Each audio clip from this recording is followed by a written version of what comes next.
What's up, guys? Back again with another one. So today we're going to be working on my son's 2019 TTR 50. So the issue we're having with it is it's very cold-blooded, very cold-natured. So it will start and run initially on choke, but it has to run for like 10-15 minutes until it fully warms up before you can turn the choke off. And then even after that, if you go to stab the throttle too quickly, it will want to bog and die out. So what we're going to be doing today is we're going to take the carburetor apart. We're going to be bumping up the pilot jet. I talk about this in my videos all the time. If your machine has an issue with starting, idling, and running when it's cold, unless the choke is on, usually it's a simple fix. It's just taking the pilot jet and going up a size or two. So that's what we're going to be doing today. So yeah, let's get right into it. I'm going to show you guys how it's running now, what it's doing, and if yours is doing the same thing, this is the fix for it. So let's jump right into it. All right, so it is ice cold, guys. I have not started this at all. It's completely ice cold right now. So what I'm going to do is I'm going to show you real fast. The choke is, I'm going to turn the choke off. So down is off. I'm going to turn the key on. It may start, it may not. Yeah, so it'll start, but you can see it quickly stalls out, right? So just way too lean, not enough fuel. So now if we put the choke on, it'll start and idle all day. You can rev it.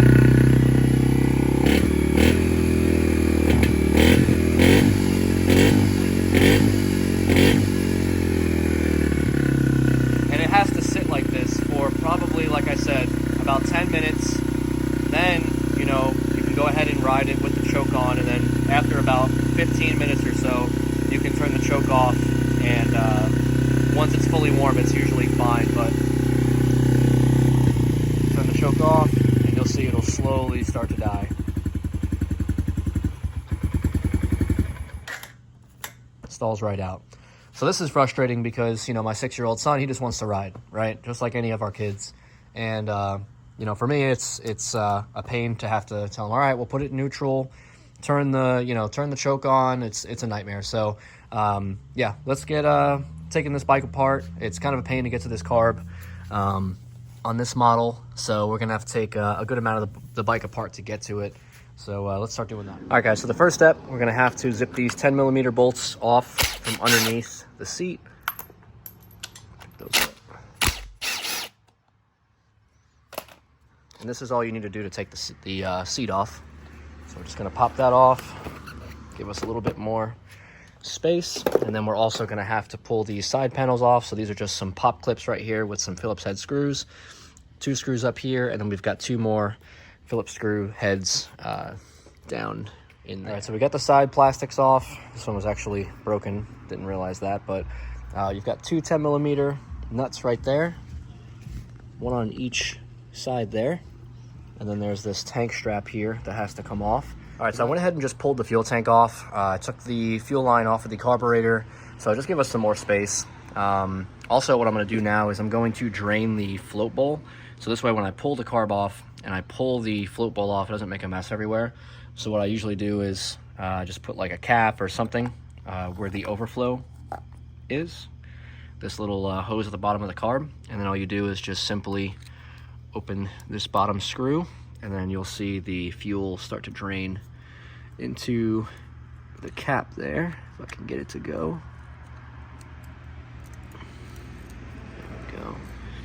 Just makes things a lot easier, a lot less messy. Like I said, when you pull the carb, this way it doesn't leak all over the place. You're kind of controlling it. All right, so we're gonna start pulling the carb off. So this is going to be an Allen. I'm not sure of the size. I apologize. Just had a drawer full of Allens. So I'm gonna loosen up the boot here. Get that nice and loose so it'll come off easy.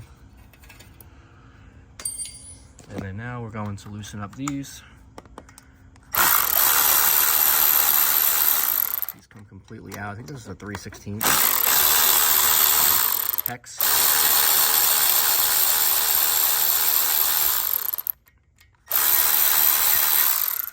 All right, cool. We'll take those out. and then we should be able to pull the carb out the other side. Almost forgot, guys, we do have to remove these three 13mm bolts to get this airbox plate off. So we're gonna go ahead and get those out. I think these are actually 12. 13 will work, but it's just not super tight. So this bottom one was a little tight, and you do actually have a nut on the other side, and you have to put a wrench on that.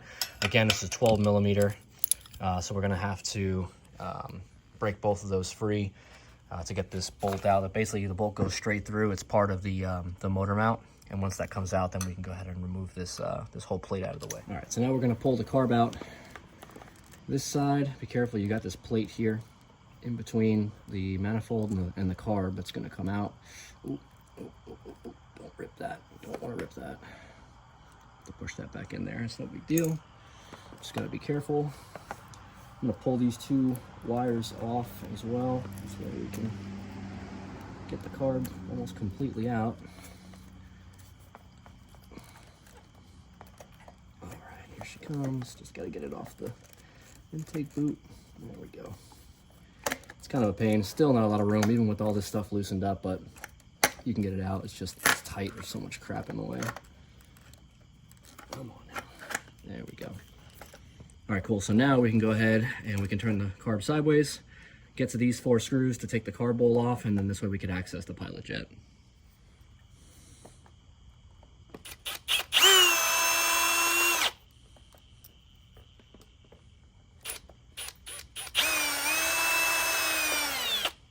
This carb should be pretty clean.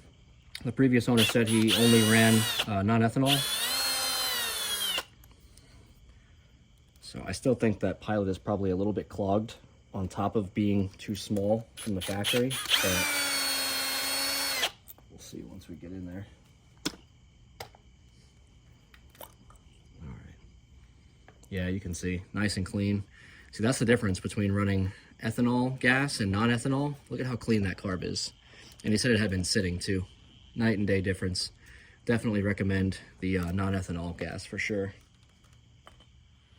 All right, so here's the pilot right here. This is the main jet. I don't have to touch that. The only time you touch the main jet is if you've got like an aftermarket pipe or, you know, an open air box or a high flow filter or something, and you need more fuel at full throttle. This jet controls from half all the way to full throttle. This jet controls idle all the way to quarter throttle. So this is the one we're going to be taking out. So I'm just going to get a small flathead in there. It's kind of a pain. If my hands would stay steady, that'd be great. All right.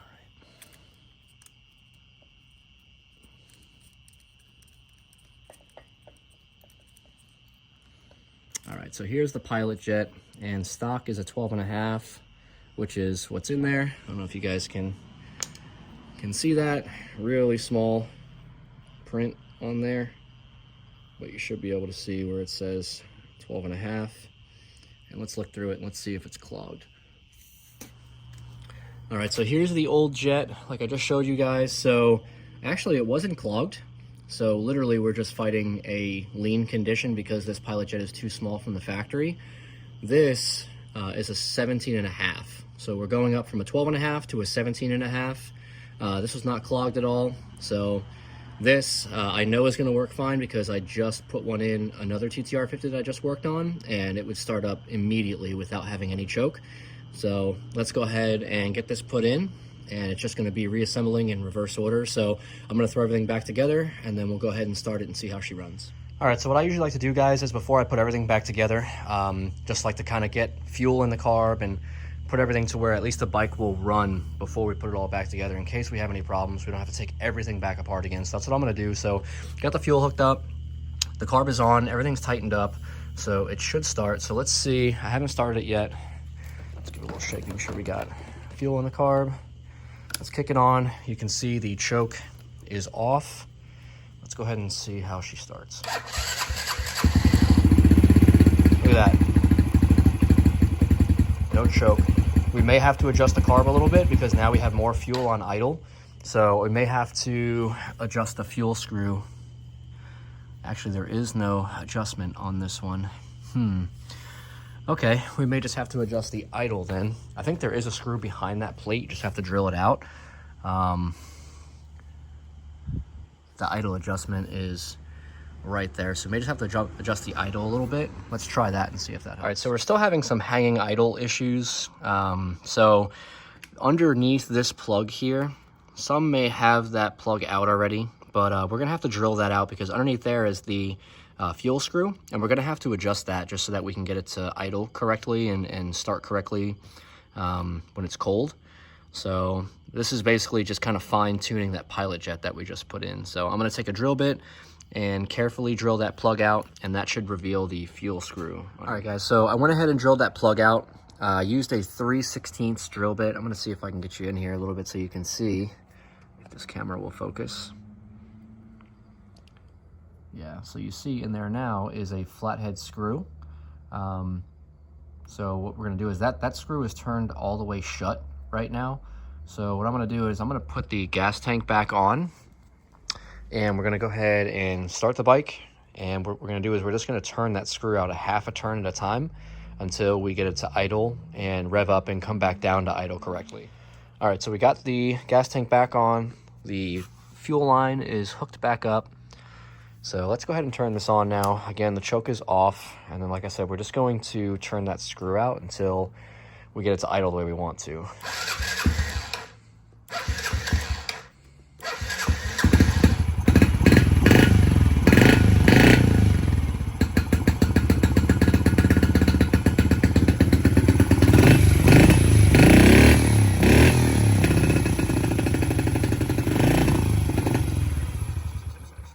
I'm gonna have to bump up the idle just a little bit so it actually stays running without me having to hold the throttle. All right guys, so what I'm doing is, like I said, I'm just turning this screw like a quarter turn at a time. I noticed when I went a half, it was kind of affecting it too much. So what we're getting right now is kind of like a hanging idle, and that just means we're still a bit too lean. See how it's hanging? And now it's back down to idle. So let's do another quarter turn on that screw. And let's see if that helps.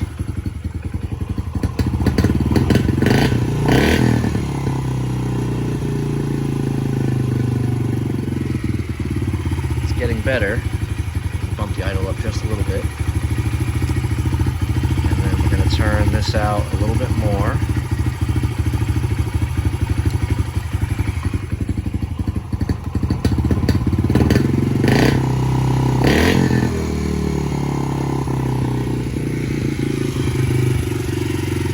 Still hanging.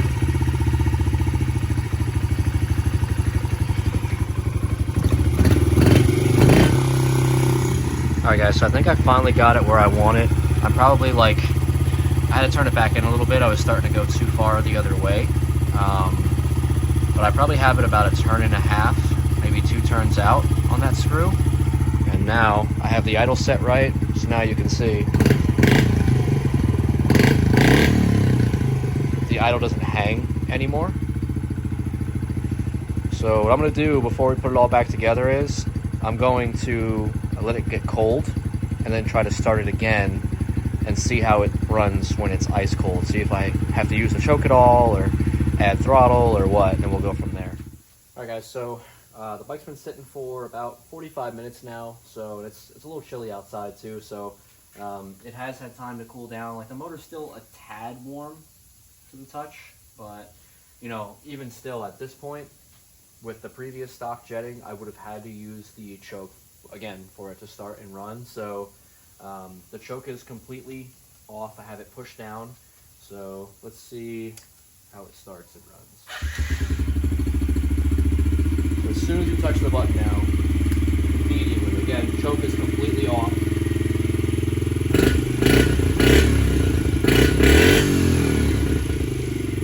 Idle comes back down like it's supposed to. It doesn't hang. Runs absolutely perfect. So completely night and day to the way it was before. So I'm sure he'll be happy. I'm definitely happy. Yeah, so again, guys, with these, you definitely need to bump the pilot up. And depending on the size pilot you go with, you may still have to drill that little plug out so you can access the fuel screw, so you can really fine tune it. You know, it's going to take some tinkering to get it to run and idle the way you want it to, especially depending on where you live. I'm in Florida, so we are at sea level. So depending on your elevation, you may have to turn that fuel screw more or less. But for me, I think it was about 1.5 to 2 turns out with the 17.5 pilot jet and stock main jet. So yeah, that's going to wrap it up for this one, guys. Again, as always, appreciate y'all watching. If you like the content, like, comment, subscribe. See you guys on the next one.